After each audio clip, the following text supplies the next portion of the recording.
Bismillahirrahmanirrahim. Assalamualaikum warahmatullahi wabarakatuh. Alhamdulillahirabbil alamin wassalatu wassalamu ala sayyidina Muhammadin wa ala alihi wa ashabihi ajma'in, amma ba'du. Alhamdulillah, pada hari ini kita bisa bertemu. Pada kesempatan kali ini adalah pertama kali bagi yang belum bisa offline di pesantren ya. Untuk pertemuan pertama, saya mengenalkan diri. Nama saya Muhammad Mu'alim, aslinya dari Cepu, Jawa Tengah. Dan saya dulu pesantrennya di Tambak Beras, Jombang, di pesantren Bahrul Ulum ya. Sekolah saya namanya Mu'alimin Mu'alimat Atas. Saya di Tambak Beras selama 6 tahun, karena 8 tahun ya, 6 tahun sekolah Mu'alimin Mu'alimat. Tapi sebelum masuk ke Mu'alimin harus di MI program khusus 2 tahun. Kalau di Dagu semacam idat, kalau idat di Dagu mungkin 1 tahun, tapi saya idatnya 2 tahun. Setelah itu saya kuliah di Al-Azhar, Mesir, selama 6 tahun di Mesir. Lalu kemudian S2 di IGI Jakarta dari tahun 2013 hingga 2015. Lalu kemudian tugasnya di pesantren Tahasus Darul Quran, juga di Institut Darul Quran.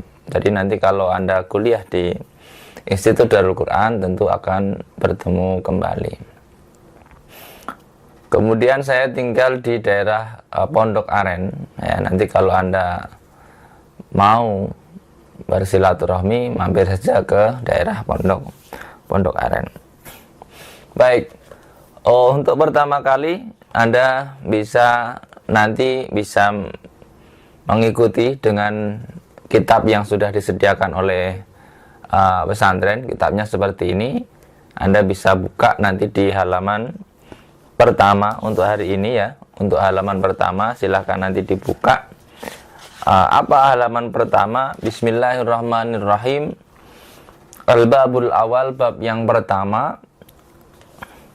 Apa? Al-muqaddimah, pendahuluan ya, yang pertama.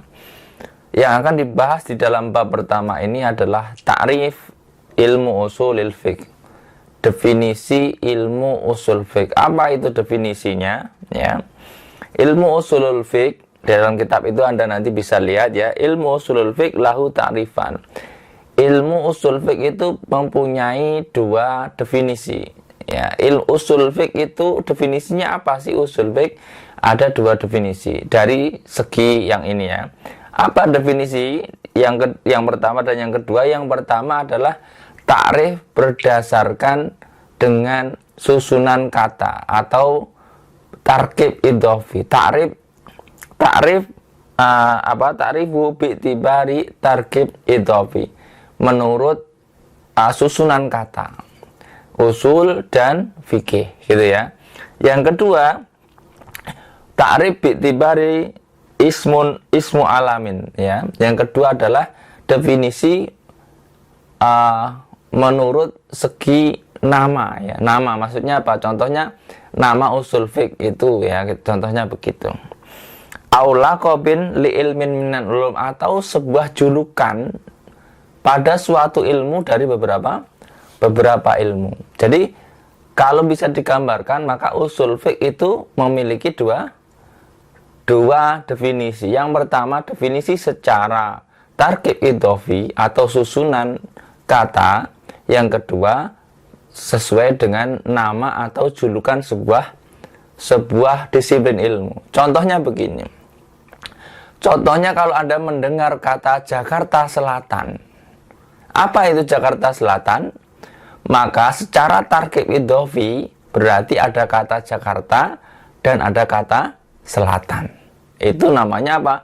Jakarta perlu didefinisikan sendiri, selatan ada artinya sendiri. Maka Kalau tarkib idhofi memerlukan dua penjelasan. Tapi kalau Jakarta Selatan berdasarkan sebuah nama tempat, maka Jakarta Selatan adalah sebuah nama tempat. Gitu ya. Ini contohnya. Nah, di dalam usul fiqh juga seperti itu. Maka bagaimana definisi dari yang pertama tadi tentang tarkibnya? Karena melalui tarkib maka dibutuhkan dua definisi. Yang pertama kalimat usul ya. Ya, ta'rif kalimat usul, dan yang kedua kalimat fikih. Maka apa? Ta'rif usul fiqh bi'tibari tarkibihi al-idhofi la budda minat ta'aruf ala makna kalimatil usul awalan wa kalimatul fiqhi sanian. Ya, perlu didefinisikan yang pertama kalimat usul, yang kedua kalimat fikih. Lalu apa al-usul? Al-usul jamu aslin. Usul itu jamak dari lafadz asal. Ya, usul itu jamak dari lafadz asal. Nah, asal wal aslu lughatan, asal secara lughah, asal secara bahasa. Apa asal secara bahasa?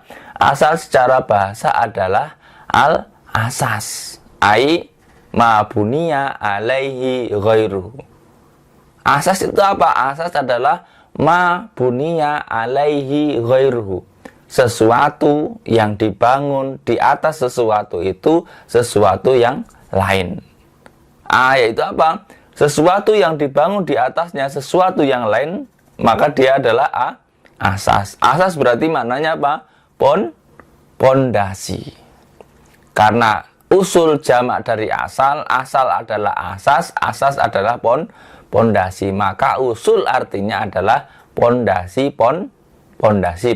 Ini kalimat usul berdasarkan lughatan, berdasarkan secara bahasa. Artinya apa? Pondasi. Adapun kalimat usul secara istilahan maka mempunyai 5 makna. Di situ dalam kitab masih halaman 1, Anda nanti bisa baca. Wal aslu istilahan yutlaqu ala khamsati ma'an.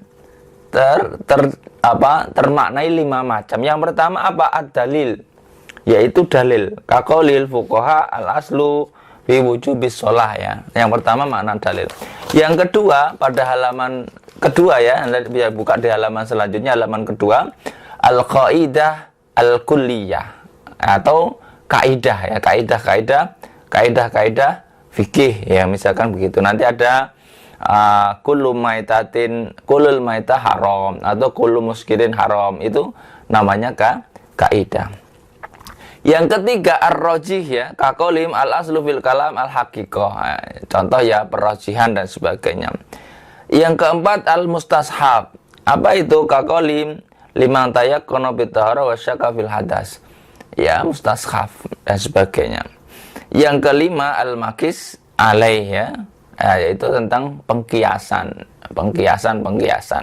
Jadi kalau kalimat usul dimaknai secara lughatan adalah pondasi, dimaknai istilah bisa diartikan adalah dalil, gitu ya. Lalu bagaimana kemudian fikih? Fikih itu apa? Fikih secara lughatan adalah al-fahmu. Secara bahasa fikih itu artinya faham. Al-fahmu, faham. Allahumma faqihu fiddin, artinya apa? Pahamkan, gitu ya. Faqih itu paham secara bahasa. Artinya dalam bahasa Arab kalimat fikih itu artinya faham. Tetapi dalam istilah artinya apa? Al-fiqhu istilahan al-ilmu bil ahkami syariah, bil ahkami syar'iyyah, al-amaliyah, al-muktasab min adillatiha at-tafsiliyah. Yaitu apa? Ilmu tentang hukum-hukum syariat ya, yang rutinitas ya, rutinitas yang diambil dari dalil-dalilnya yang terperinci. Jadi jelas sekali perbedaannya.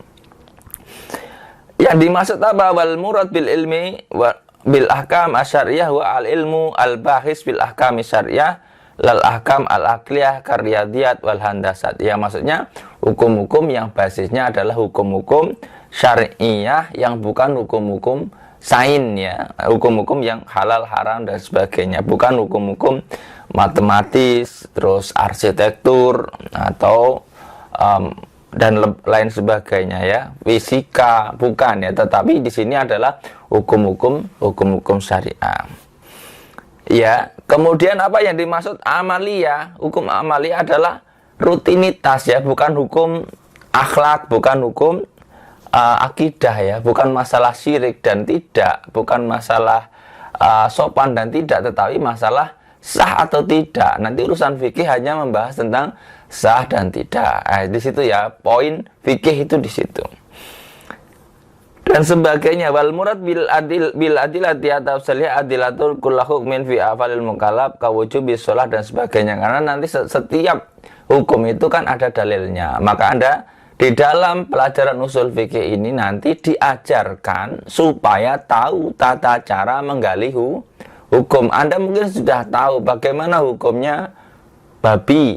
Tentu Anda sudah paham hukumnya babi haram. Mana dalilnya? Nah, ini Anda dilatih untuk mencari dalilnya supaya tahu. Meskipun Anda sudah tahu. Mungkin yang hafal Quran tentu akan tahu. Misalkan ayat apa yang tentang keharaman babi misalkan ya. Hurimat alaikumul maitata waddama walahmal khinzir. Lah ini jelas kan? Ini namanya apa? Hukum, produk-produk hukum yang perlu Anda ketahui dalilnya. Maka usul fiqh ini adalah dapur dalam rangka mencari dalil-dalil yang sudah berjalan dari fikih tersebut. Lalu apa fatarifu ilmu usulul fiqh bi'tibari tarkib idhafi huwa al-adillah al-khassah bil fiqhi min haitsu kaunuhu mabniyan 'alaiha wa mustanidan ilaiha aw hiya adillatul fiqhi ala sabilil ijmal ka qaulihim mutlaqul amri lil wujub wal mutlaqun nahyi li tahrim ya. Jadi pokoknya usul fiqh adalah ilmu tentang apa? Adillah al-khassah bil fiqh ya, dalil-dalil tentang fikih. Ama usul fiqh bi'tibari ismin anahu apa? Adapun kalau usul fiqh berdasarkan nama atau lakob atau julukan sebuah disiplin ilmu, maka apa? Maka itu adalah ma'rifatu dalailil fiqhi ijmalan, mengetahui dalil-dalil fikih secara global gitu ya. Anda harus tahu dalilnya, jangan sekedar ikutan. Misalkan gitu, sholat hukumnya apa? Wajib. Mana dalilnya? Aqimus sholah gitu ya, wa atuz zakah dan sebagainya. Nanti Anda akan dilatih untuk mengetahui tata cara bagaimana menghasilkan hukum dari sebuah dalil, dari sebuah ayat misalkan. Supaya apa? Ya supaya Anda tidak taklid buta, supaya Anda tidak pokoknya begini, pokoknya haram, Anda boleh.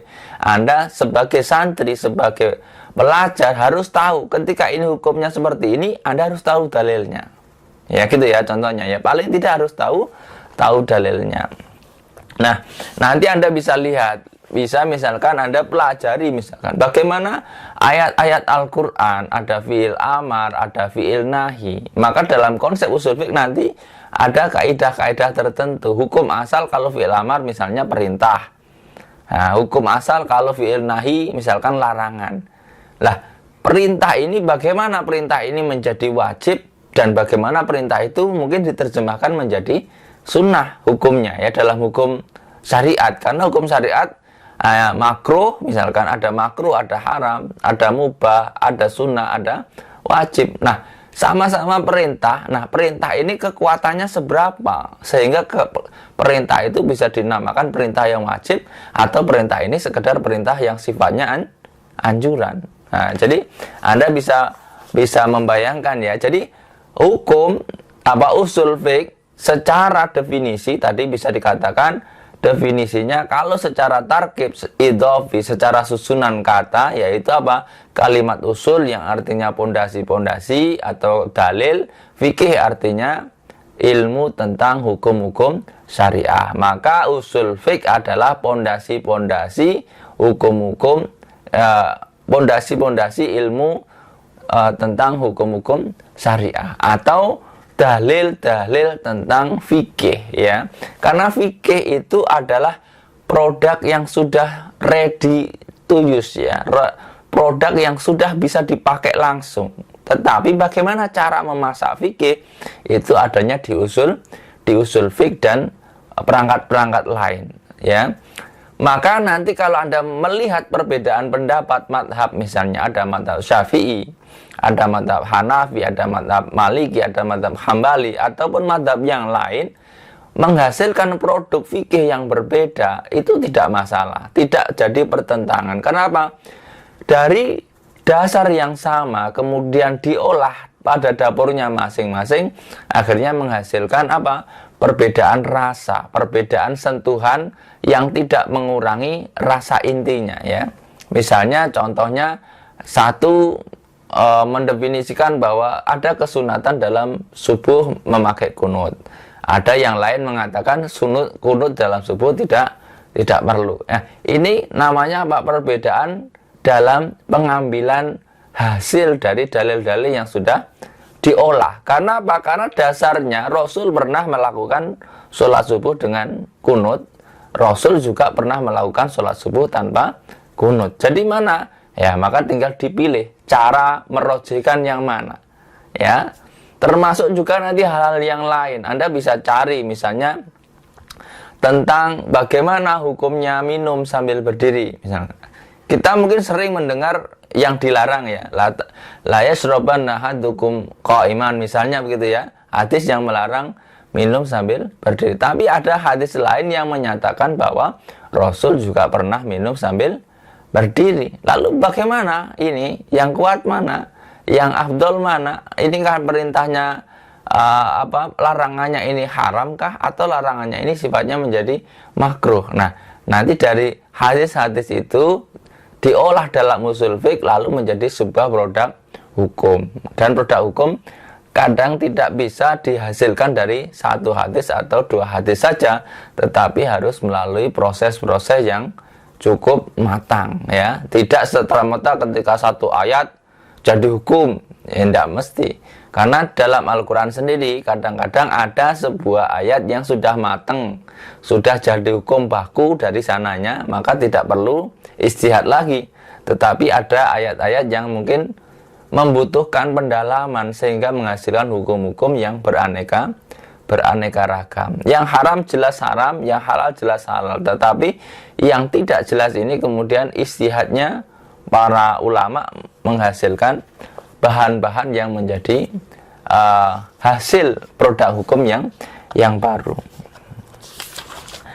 Kemudian apa? Kemudian kalau Anda lihat di kitab nanti pada halaman 4 ya, pada halaman 4 ada yang mengatakan, menurut sebagian ulama yang lain mengatakan bahwa apa? Usul fiqh adalah apa? Ilmu bil qawaid, ilmu tentang kaidah-kaidah yang menjadikan seseorang itu sampai dengan kaidah itu kepada apa? Kepada kemanfaatan hukum-hukum syariah yang rutinitas ya, dari dalil-dalil yang terperinci. Ya, ada yang mengatakan begitu. Jadi banyaklah kira-kira definisi. Paling tidak Anda harus mengetahui bahwa usul fiqh adalah dasar-dasar atau pondasi-pondasi hukum-hukum syariat. Jadi kalau ingin tahu cara pengambilannya ya harus Anda belajar usul fiqh.